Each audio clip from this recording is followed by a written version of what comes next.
Hey, hey, hey, Nicole Roberts Jones here, and welcome to another episode of the Meaningful Work Podcast. Now, I got to tell you, I think the question I get the most, or one of them that I get the most, is all about love. I hear women give me every excuse about why they can't fall in love, why they don't have time for love, all those things. And if you know that God created all of us to have an abundant life, why would God not want you to have love if you have that desire in your heart?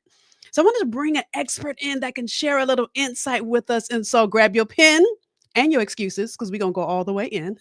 Her name is Dr. Lisa Loury Lomas. Now, Dr. Lisa is the president and CEO of Lisa Listens, a global business focused on mental health and wellness.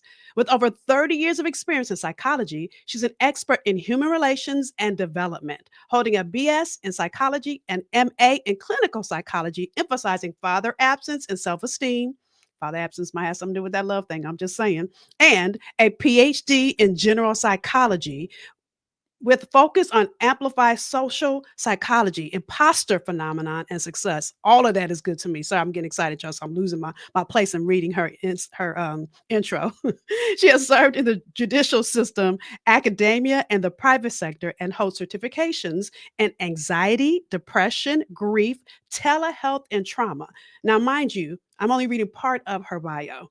So Dr. Lisa also is a speaker and has delivered workshops across diverse platforms and keynotes, I should say, including the World Diversity Leadership Summit in Vienna, Austria.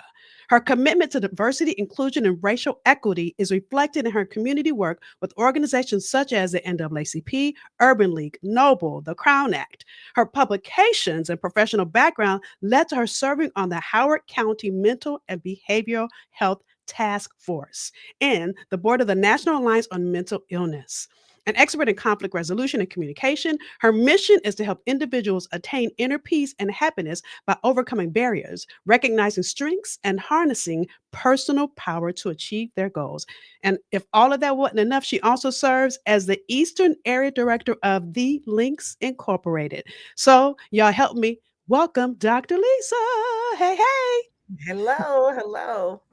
So excited to have you here and to dig Thank into this conversation. I'm sure you hear this all the time, and I'm sure plenty of things that clients you've dealt with over the years bumps up against this conversation around busy women and love, and how you can really prioritize love, right? So, anything you want to say off the bat before I start going in and asking questions? you. Well, thank you very much for inviting me to join you, and hello to your audience. I'm excited to be here. And yes, we were not made to live alone unless it's by choice. And we are choosing this road, I think, for reasons other than I don't want a partner. Fear. And so we keep ourselves busy and occupied. I'm too busy. Know what people prioritize what's important to them. No one is too busy for anything. So we're going to start there. No one is too busy for anything that's important to them. We make time to get our nails and our hair done. We can make time to spend a little time and go have lunch and coffee with somebody. So I think it's fear. I think it is relationship trauma. It's easy to avoid versus really looking at yourself. How are you choosing people that you've dealt with? And then also reliving our youth, our childhood. That whole father absence thing that you leaned in on in my intro is real. It's real. Mhm. So And dare I say, you can have a father that was present. So let me just out my own self. So my father, my husband complains all the time that I'm spoiled. I'm like, okay, you need to go talk to my father who's no longer living about that.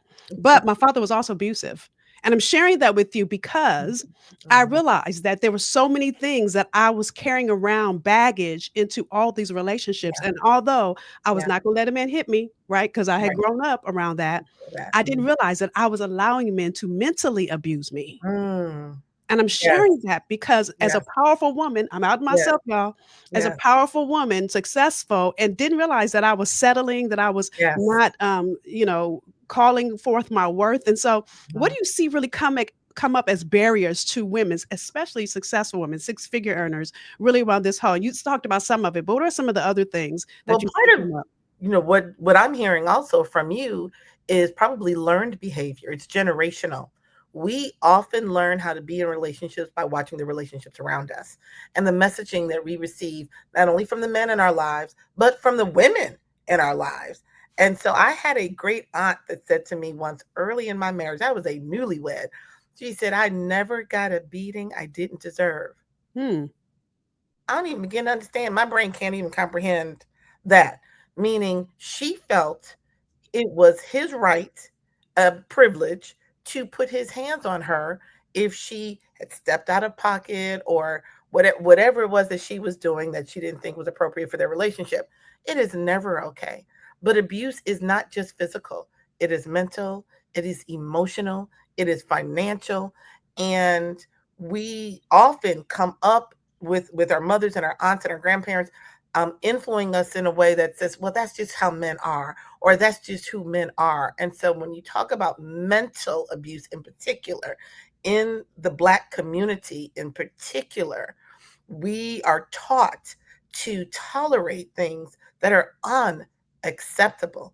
Even in the way that we engage with each other as a community, period, is a whole podcast in and of itself. In and of Okay. itself, the I think Jones that in means and that she all of coming back for another episode, right? So that. what's interesting is this coming up. Listen, I feel like I'm going to have my own counseling session here, y'all, but I don't mind putting my stuff out in the street. And the reason I'm doing that is because I think so many of, especially as Black women, don't talk about this stuff, and therefore it Absolutely. doesn't get healed, right? Yes.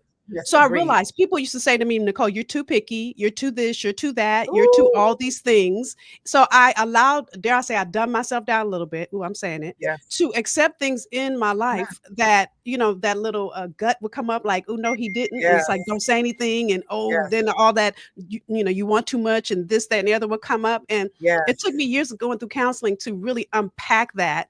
And so I had one hand, my mom, who allowed certain things, and had on the other hand, my friends would tell me I'm too much. And I'm just like, well, which one am I? Which way do I Yeah. go? Yeah. Yeah. That whole too much thing that permeates. I mean, that permeates our culture and our society. I literally could not count the number of times that people have said to me that I was too picky, that I expected too much. Now, exactly what is too picky?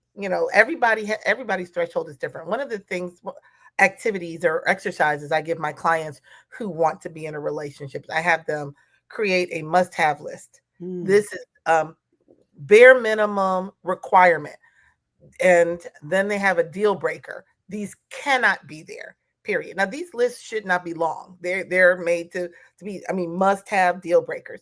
Then on a separate day, maybe with a glass of wine on a separate sheet of paper. I'm out of myself. I'm old school, but I prefer pen and paper. me But you can too. do it electronically too. Um, your wish list. If you could create the man of your dreams, what would he look like? And the reason I have, first of all, you've got to do them on separate days because you will bias and will influence our list otherwise. But the reason this is so important is because I don't think we also as a whole, we don't stop to think exactly what it is that we're looking for. I mean, really, what are you looking for? Not just, oh, he has to have a degree or he has to make this figures or he needs to be over 6 feet or, whatever those high level surface, quite frankly, superficial, because your man could make 7 figures today and tomorrow not have a job. I mean, so Right. that's a whole nother conversation too. But do you want him to be kind? Do you want him to be giving? Now, people often knee jerk, well, yes. I was like, well, no, really think about it. Because what does that look like? How does that manifest itself? Because if he's kind, that means that sometimes he's leaving home to go do a favor for somebody. You want him out there, you want him with you. You want him in organization, so he's busy. You want him to be a homebody. Do you want him that he likes to hang out and have a cocktail? Do you want him to be a teetotaler? I mean, really, really pulling back all of the layers so that you really know what you want. Because otherwise, you meet guys, they're cute, there's some energy, there's some sparks, there's some, you get your juices flowing, and then you lose sight of what's really important to you. And Yeah. so you make these lists when you're not in a relationship, you tuck them away, and then as you meet men, you pull them out. Does he have the must have? Does he have anything on the deal breaker list? And then you can kind of go from there. And it's so good because really what you're creating is partnership. And I'm saying that because listen, I didn't get married till I was 37. All my friends had been married and divorced by the time I got married. I'm keeping it real, right? And I know it took me so long because number one, all the stuff I already told you guys about. But here's the next thing, that I was ambitious and men used to try to tell me I was doing too much. When I met my husband, and I'll never forget this, we were dating. I was getting ready to go speak on the stage, and I'm sharing this with somebody, so somebody might just need this message. And in the past, men would say, "Oh, well, oh, you going to speak," and would talk about me Mhm, and browbeat me and try to control what mhm, I was doing. And but mhm, this particular day, we weren't married yet; we were dating. He texted me, and I said, "Hey, I can't talk to you right now. I'm getting ready to go out on stage." And I just knew he was gonna be funky, whatever. So I gave mhm, somebody else my phone because I mhm. couldn't. You Right. yep. So I go speak. I come off and he had written me this long text saying, "You know what? I apologize to you. It's your job to pour into other people. It's my job to pour into you."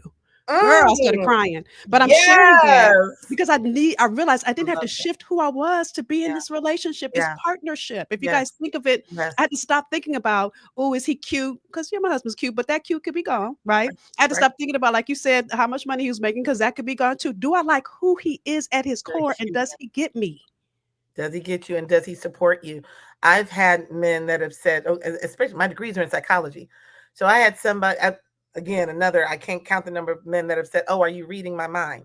Well, for me, that's a deal breaker. So now, don't call me anymore. Don't text me. I'm done. I can't read Okay. minds. So we start there. But then also, you're so busy. You're too busy for a relationship. It's often what busy women hear. And my comment is, well, people make time for what they want. I can make time for you. But what did you want me just sitting in the house, just sitting around waiting for somebody to come? So that we're talking mentality. Yeah. That's also insight into how he approaches his life. And there's nothing wrong for somebody that just wants to go to work and come home and watch TV and put your feet up. There's nothing wrong with that, but that's not who I am. So you also have to have a partner who understands you and gets you and reflects. They don't have to. They have to compliment you. They don't have to be you. They Yes. need to compliment you and understand who you are and support that. And that's why I said partnership, because there are things like my husband's a physicist. So, first of all, we're going to have a moment of silence for that. He's a PhD in physics. So, he starts talking about stuff where I'm like, tell me when you're done because my mind is off now, right? Because it's just overwhelming. So, he has conversations, and I'm like, you need to go get in some kind of engineer society or something because I can't help you 'Cause I with that. can't go there with Right. you. And then there are things I talk about because I'm all into this whole how people think, live, and have their being. And sometimes he's like, stop coaching me. I'm like, oh, sorry. Right.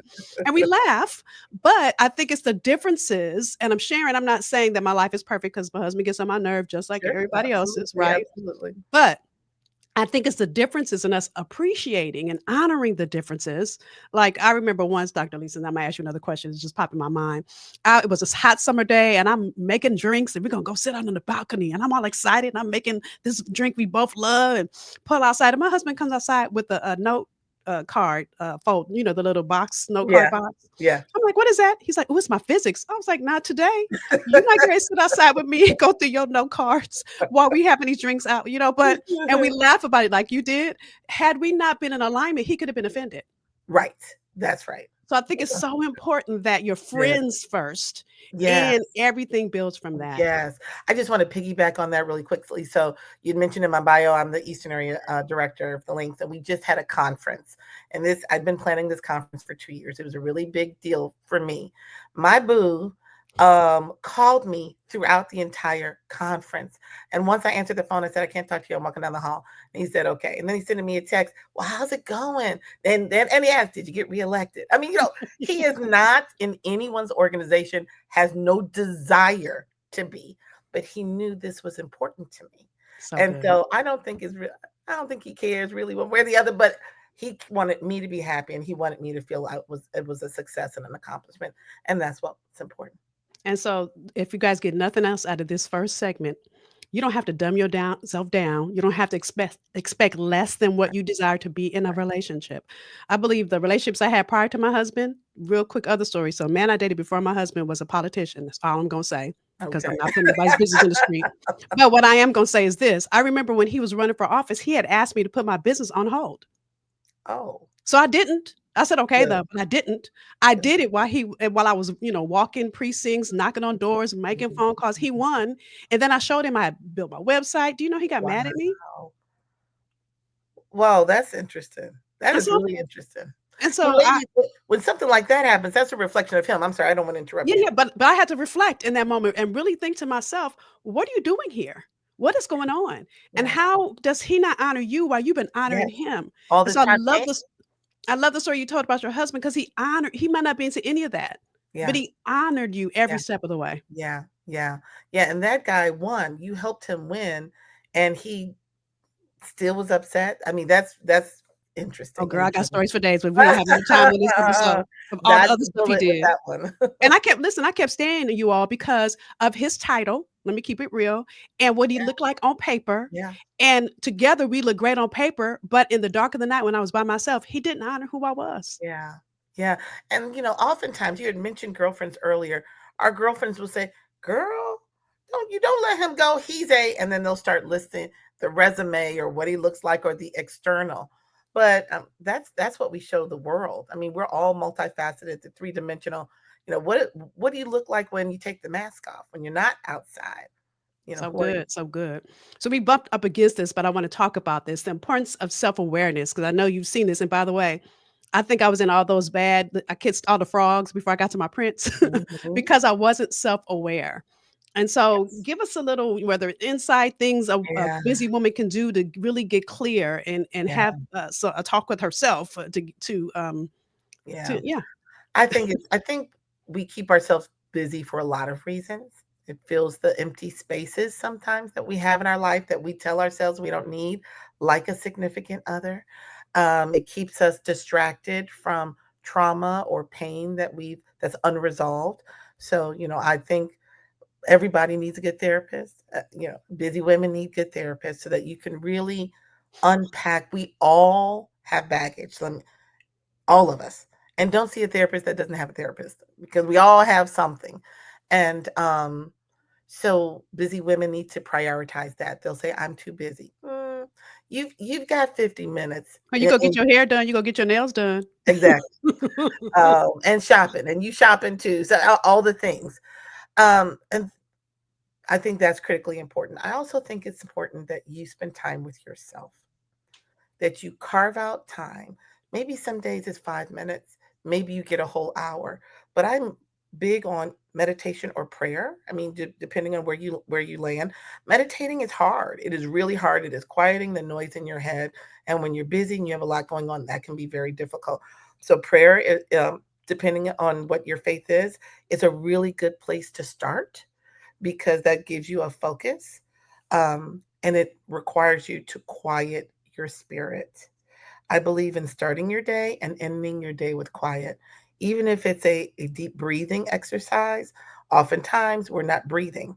We have shallow breaths, and we need to really breathe from our core. That relaxes our body, that gives us energy, it allows us to think more critically. So, starting your day and ending your day with a deep breathing exercise is also a good way to just be quiet and center yourself and be with yourself, Mhm. because it's in the quiet that you can ask yourself, "How was my day? What went well? What didn't go well? And why?" And ask yourself, "Why am I fill in the blank doing what you're doing?" So if you're so busy, why am I in this organization? Why am I seeking this position? Why am I going after this contract? Whatever it is that's Mhm. keeping you busy, you've got to be able to answer the question of why. Why are you doing it? So And good. that will give you insight into who you are and what you're doing. I'm also a big believer in journaling. Now, journaling can also be hard for people. So, mind mapping is another way to journal where you just are dumping words, phrases on a piece of paper. Again, you can do it. You can do it technically, but you can just write it. I love a good journal, a good pretty journal, good pen. I love it. So, and then see how these words and these phrases connect. Why are these floating around in your head? Yeah. And so that's also a good way of kind of learning yourself. There are a lot of guided journals that are out there. I'm putting one together myself, but there are a lot already that are out there for sale that can help you just kind of pause and reflect and think. And that's Mm. what it is. You got to be able to think, Yeah. and we keep ourselves in a space where we don't. We're doing other things. We're reflecting other thoughts. We're taking in information, and all of that. And Imma tell you, in that last bad relationship, it happened in the previous one too, I promise you, I kept being in the same movie, the same script over and over again. I'm like, "How can I Mm. get out of this movie?" And it was a therapist that I still have on speed dial that I Mhm. had to process. But I love that you said spend time with yourself because in the last relationship, when I finally stopped being busy between his campaign and my business and sat with myself like, "Why is all of this happening?" Yeah. It's like God began to flood all these examples of who he was. Ooh. And I was like, "Oh my god," and then a real life example happened. I said, "Oh, I got if I don't walk away now, I'm just stupid." This is me talking to myself, right? Okay. And the reason I'm saying that is because it had been 4 years, and I had examples like when I got quiet and I journal too, by the way, and my journals are not pretty because 'cause I'm usually crying sometimes when I'm writing it, so it's tears Mhm, dropped, so, mhm, all the things. And mhm. so when I got quiet enough to really process what was coming up for me is when all the answers began to come. Mm. I love that. I love that. And in a journal, even if you're sitting and like, I don't know what to say, if it's open, you might find yourself doodling or, just again, random thoughts and words. And that's okay. That's also a part of the process. Yeah, So I say, give yourself the space to do it. yeah. I love all of that, and what's coming up for me, I hope my girlfriends, I'm not gonna say her name, but I gotta tell this story. So, my girlfriend was on a dating app, and I've had friends that have gotten married from dating apps. Okay, so what I'm getting ready to say, I'm not saying all dating apps are bad, Sure. but I remember this guy came to pick her up and called her from outside. I said, "Excuse me, he didn't come to the door?" And so she said, he said, "Oh, I'm outside." I said, I would have said, "I'm inside," and hung the phone up, right? He's like, "That should have been your first clue." But she didn't. She went out, got in the car, get in the car, and she has on jeans, dressy shirt, heels. Mm, And he's like, "Why are you so dressed up?" This is a date. I'm not even right, all the way dressed up right, like I could right, be. right. I'm not even And what I and go on and on with all the bad things that happen. I said, "Girl, the first minute was the first clue, but you kept it going." Yeah, And I think yeah, sometimes we don't know our worth, and so we allow things in our space, even as a successful woman, because you think, "Oh," like my friends were telling me I was too picky, so there were things I was allowing in my space yeah, that I should not have yeah, been, right? yeah. And Yeah. so No, go no, go ahead. ahead. I was gonna ask you, what insight can you give us on that? Yeah, okay, good. Well, so it's the red flags. We ignore the red flags. You're 100% correct. Now, when I was in my 20s, I remember sitting in a car because a man didn't come around to open up my car door. And I sat there, and it took him 15, 20 minutes to realize I'm not getting out the car until you open my door. I was in my 20s. I am now over 50. There's no way. If I have to teach you that you need to come to the door to get me, then I mean, we're done. There's no reason to continue. But there inside, there's the self-doubt because we've been given these messages over and over and over again. So I also want your audience to think about what are the messages that you've learned throughout your life.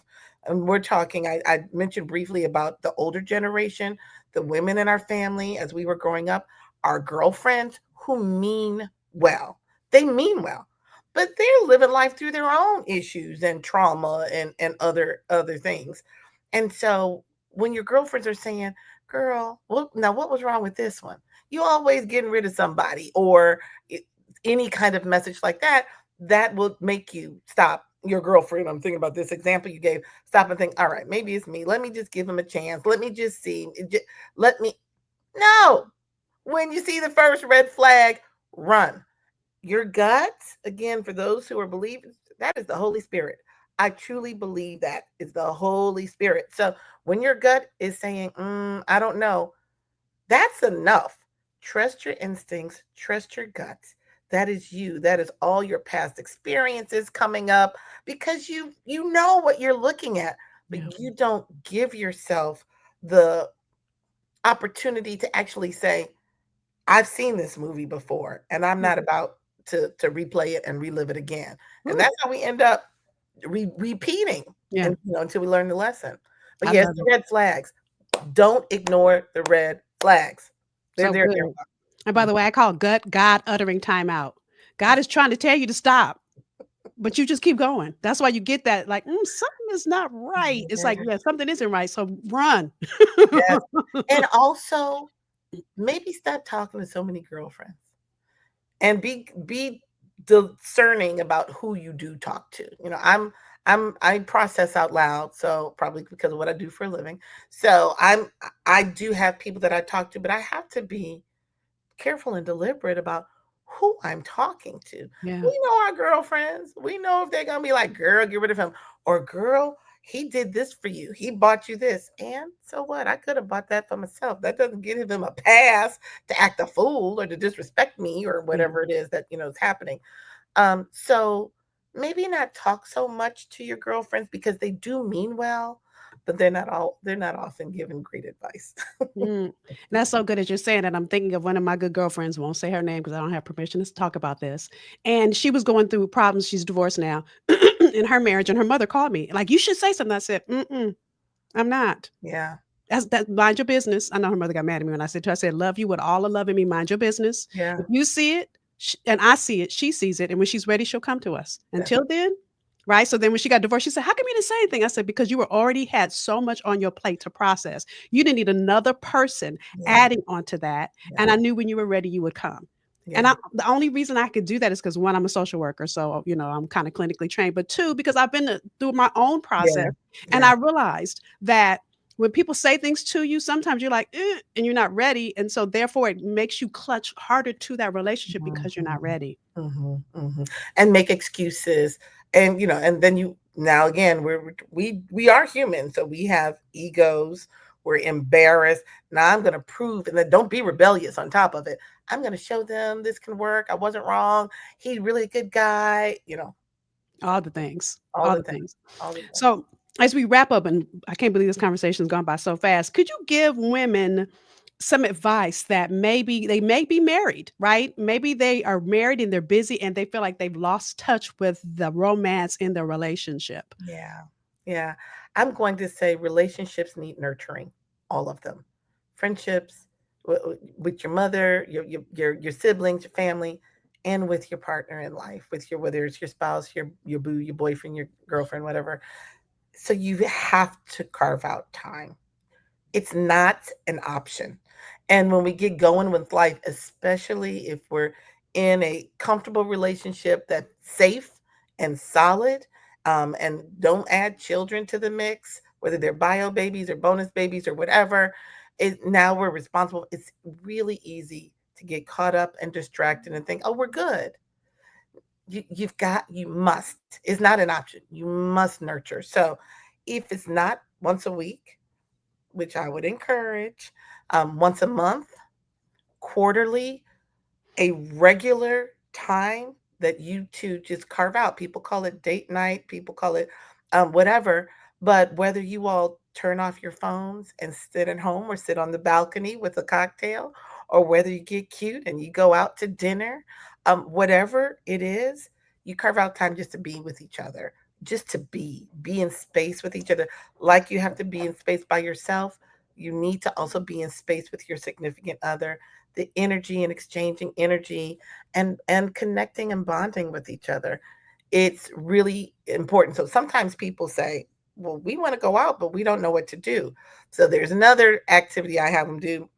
Write down everything, all the dates on a sheet of paper, all the dates that might be fun, little ones, big ones, put them in a bowl or a box, put it away. And when it comes time now for date night, you just pick one out and that's what you do.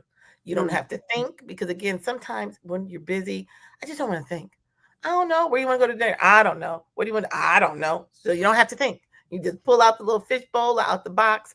And then also, my husband and I would, I love movies and we would never agree on the right movie. So we took turns. I got to pick mm. and he got to pick. And so that was one of the things we would alternate. And so doing this is another way of doing that. Or you could say, I get to pick this time, you get to pick next time.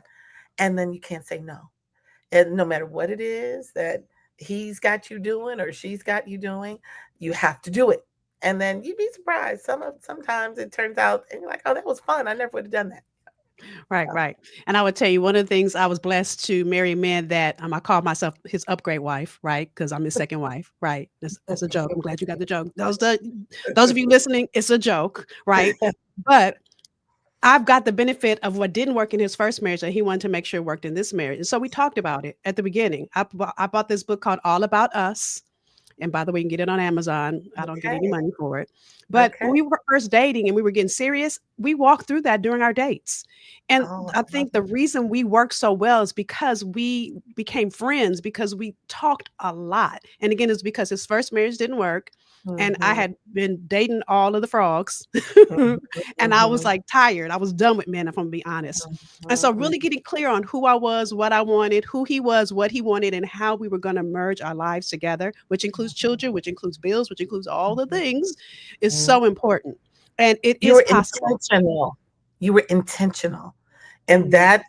that's critically important. And it sounds like you were also prepared to walk away. That's the other piece. In our intentionality as we're learning about each other, if we find that you want something different than what I want, it doesn't mean you're a bad person. It just means that not we're not going to be compatible because we don't want to live the same life. Because often, here's the other thing I really want to say: people are not in divorce court 99% of the times because they don't love each other. This isn't about love. This is about compatibility and being able to live together and share a life together. So sometimes there's craziness happening and abuse and whatever, but then sometimes it's just I don't want the same thing that you want, and that's okay too. But you've got to know yourself. You've got to be quiet. You've got to nurture the relationship in order to be able to see that. And then you have to let yourself see it. So good. So good. Well, Dr. Lisa, thank you. Thank you for coming and pouring in. Thank you for giving You. us some great insight. I always have pages of notes, so I got notes too. Yes. So I appreciate you for joining us. Wonderful. Thank you for having me. I love being here. So with that, y'all, you know what I'm going to ask next. Share your takeaways. Share the one thing you're committed to doing that you learned in this episode. Listen, I got notes, and here's what I absolutely know is true. You cannot expect someone else to complete you. You've got to be a whole person, and he has to be a whole person. And together you make a whole life. You can't have two people that are trying to complete each other, then you have a dysfunctional life. That's what I've learned in my journey. And so if you've learned nothing else, whether you're in a relationship or you desire a relationship, work on you first. As I say, when you're on an airplane, put your mask on yourself first and then put it on the next person. For some of you guys, it's time to put the mask on. So share what you're going to do to put your mask on in relationships. And in addition to that, I'm always going to ask you to share the episode because somebody in your community, in your network needs the insight that Dr. Lisa just shared. So, with that said, thank you for joining us for this episode. I'll see you next time. Bye, y'all.